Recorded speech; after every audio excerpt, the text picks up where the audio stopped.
बिस्मिल्लाहिर्रहमानिर्रहीम। अस्सलामु अलैकुम वरहमतुल्लाहि वबरकातुहू। नाज़रीन, आज के सबक में हम पढ़ेंगे दिनों के बारे में। अरबी में दिनों के नाम कैसे लिए जाते हैं। पहले आता है यौमुल अहद।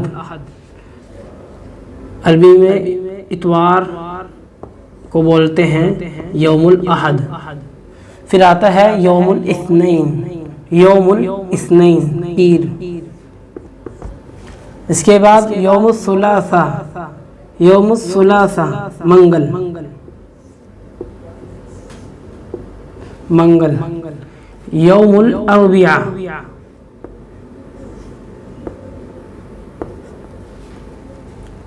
यौमुल अरबिया बुध। इसके बाद आता है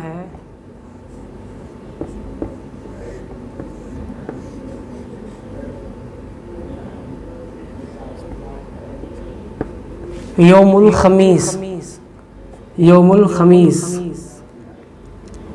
जुमेरात। फिर आता है यौमुल जुमुआ,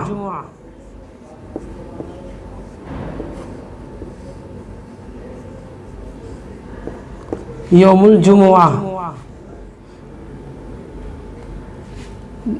जुमा। लास्ट में आता है यौमुस सब्त,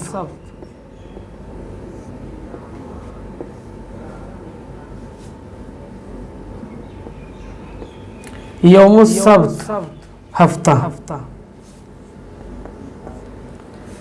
यौमुल अहद, यौमुल इस्नैन, यौमुस सुलासा, यौमुल अरबिया, यौमुल खमीस, यौमुल जुमा, यौमुस सब्त। अस्सलामु अलैकुम वरहमतुल्लाह।